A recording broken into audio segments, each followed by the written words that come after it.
Shri Venkateswara gold తాకట్టులో ఉన్న మీ బంగారాన్ని విడిపించి కొనబడును.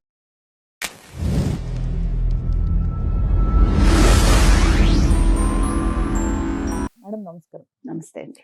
మేడం, ఇటీవల సుప్రీంకోర్టు క్రైస్తవ మతంలోకి మారితే వారికి రిజర్వేషన్స్ వర్తించవు, అంటే ఈ ఎస్సీ ఎస్టీ కుల వ్యవస్థ అనేది వారికి వర్తించదు, ఎందుకంటే క్రైస్తవ మతంలో అసలు కుల వ్యవస్థ అనేది ఉండదు అని తేల్చి చెప్పింది.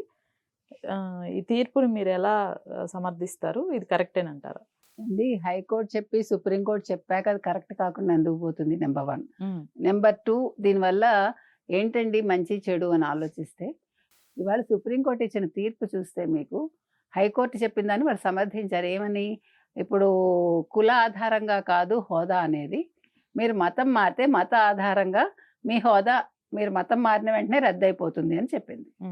అంటే మీరు హిందువైనా, బౌద్ధులైనా, సిక్కులైనా మీకు ఎస్సీ ఎస్టీ హోదా ఉంటుంది. ఈ 3 మతాలు కాకుండా వేరే ఏ మతంలోకి వెళ్ళినా కూడా మీకు ఎస్సీ ఎస్టీ హోదా లభించదు. ఇది మనం ఆహ్వానించవచ్చు. అదేంటండి, ఎవరికి అన్యాయం జరగదు. ఇప్పుడు మీరు అసలు హిందూ కుల వ్యవస్థ మీద మనకి చాలామందికి చాలా నెగిటివిటీ ఉంది కదా. మనువాద సిద్ధాంతాలు మనుధర్మశాస్త్రం ప్రకారం వచ్చాయి, ఎస్సీ ఎస్టీలకు అన్యాయం జరిగిందని కదా వీళ్ళందరూ అనేది.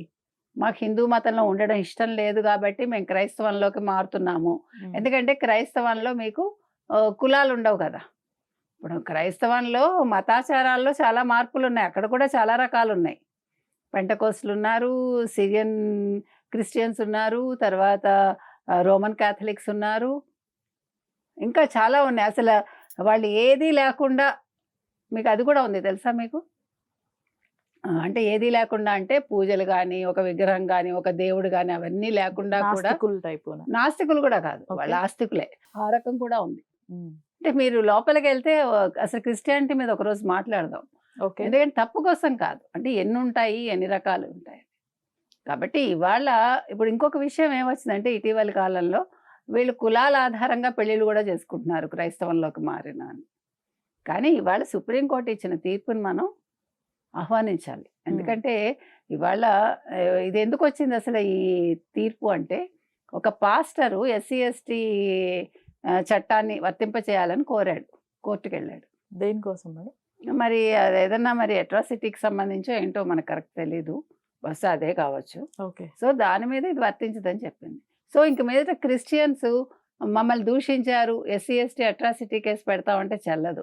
మీకు ప్రవీణ్ గుర్తున్నారా? పాస్టర్ ప్రవీణ్, మరి అప్పుడు కూడా ఎస్సీ ఎస్టీ అట్రాసిటీ కేసు అన్నారు కదా, మీకు గుర్తుంటే కనుక. అయితే అతని విషయంలో కూడా వచ్చింది, అతని ఎస్సీ, అతన్ని ఇది చేశారు, అతని చావుని ఇది చేశారు అంటూ. నిన్న కూడా ఎవరో 1 year అయింది, అతనికి అన్యాయం జరిగింది ఏదో మాట్లాడుతున్నారు. అతని కుటుంబం మళ్ళా మాట్లాడలేదు, కానీ మధ్యలో వాళ్ళు ఈ గొడవలంతా కూడా. సో ఇప్పుడు దీని మీద ప్రతి రాష్ట్రం కూడా దృష్టి పెట్టాలండి. ఇవాళ నేను చాలా మందిని చూసాను తెలుసా, పిల్లల చదువుల కోసం లేకపోతే ఉద్యోగాల కోసం నేను క్రిస్టియన్ అంటారు, నా పిల్లలు హిందూ అంటారు వాళ్ళు. అదెట్లా? మీరు ప్రసాదం తినరు అవునా, మరి ప్రసాదం ఎందుకు తినరు మీరు హిందువులైతే? మీ క్రిస్టియన్ మతంలో మీరు ప్రసాదం తినకూడదు, మీ పిల్లలకి మాత్రం ప్రభుత్వం ఉద్యోగాలు ఇచ్చేయాలి, ప్రభుత్వం మీకు చదువులు చెప్పించేయాలి ఉచితంగా. మరి ఇది ఏ మతం ఒప్పుకుంటుంది? ఏ రాష్ట్రం ఒప్పుకుంటుంది? ఎందుకు ఒప్పుకోవాలి? ఇవాళ కేసులు తీస్తే మీకు ఇట్లా దొంగ సర్టిఫికెట్లు పెట్టిన వాళ్ళు చాలామంది ఉన్నారు. అంటే నేను అనేది, మీరు నిజంగా క్రైస్తవంలో ఉండి, మీరు నిజంగా యేసుక్రీస్తుని నమ్మి, మీరు నిజంగా బైబిల్ నమ్మితే మరి ఇలాంటి పనులు చేయకూడదుగా. అంటే ఇప్పటికీ కూడా మేడం చాలా మంది గవర్నమెంట్ జాబ్స్లో ఉన్నవాళ్ళు ఈ రిజర్వేషన్స్ అనేవి ఉపయోగించుకొని మతం మాత్రం క్రైస్తవంలోనే ఉంటున్నారు, వారి సర్టిఫికెట్స్. మరి ఇప్పుడు మీకు అంతదాకా ఎందుకు? టీటీడీలో ఇదే కదా గోల. ఓకే, ఇప్పుడు మరి వాళ్ళందరినీ ఏం చేస్తారు? ఇప్పుడు ఇప్పుడు ఇది చాలా పెద్ద ఇష్యూనే ఒక రకంగా. వాళ్ళు స్వచ్ఛందంగా వాళ్ళు చెప్పాలి, మేము క్రిస్టియన్స్, ఇక వాళ్ళు సర్టిఫికేట్ ఇవ్వాలి. ఇంక మీదట మేము క్రిస్టియన్స్ అని క్రిస్టియన్ సర్టిఫికేట్ తెచ్చుకోవాలి, ఎస్సీ ఎస్టీ సర్టిఫికేట్ కాదు. వీళ్ళకి ఎస్సీ ఎస్టీ సర్టిఫికేట్ ఇవ్వకూడదు. ఇప్పుడు దీని మీద అదే చెప్తున్నాను నేను, అధికారులు దృష్టి పెట్టాలి.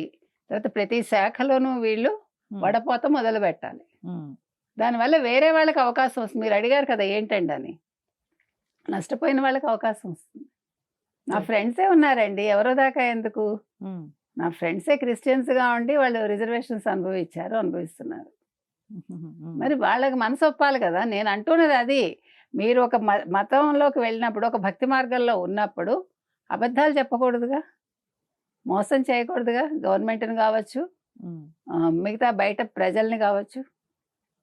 హిందువుల్ని మోసం చేస్తున్నట్టే కదండి. అవును. ఇప్పుడు హిందువుల్లో ఉండే ఎస్సీ ఎస్టీలకు రిజర్వేషన్స్ రానట్టేగా వీళ్ళ వల్ల. ఇది ఇవాళ క్రైస్తవ ప్రదేశ్గా మార్చేస్తామని ఆంధ్రప్రదేశ్లో అన్నప్పుడు ఎంతమంది ఉన్నారు క్రైస్తవులు, ఎంతమంది క్రైస్తవులుగా ఉండి రిజర్వేషన్స్ అనుభవిస్తున్నారు, బయటకు తీయండి అంటున్నా. ఉమ్, ఇప్పుడు ఇన్ని చర్చీలు వచ్చాయి కదా, 7,000 పైచీలకు చర్చీలు ఎందుకు వచ్చాయి? రాజశేఖర రెడ్డి నుంచి మొదలయ్యాయి హయాంలో. మత మార్పిడులు అప్పుడే కదా మొదలయ్యాయి. అవును. ఇప్పుడు ఇంకా కొంచెం వాళ్ళని రానివ్వట్లేదు, కొత్తగా నేర్చుకున్నారు హిందువులు కొంచెం ఐకమత్యం. ఉమ్, అందుకని ఇప్పుడు ఏం జరుగుతుందో మనం చూడాలి. Right madam, thank you. Thank you.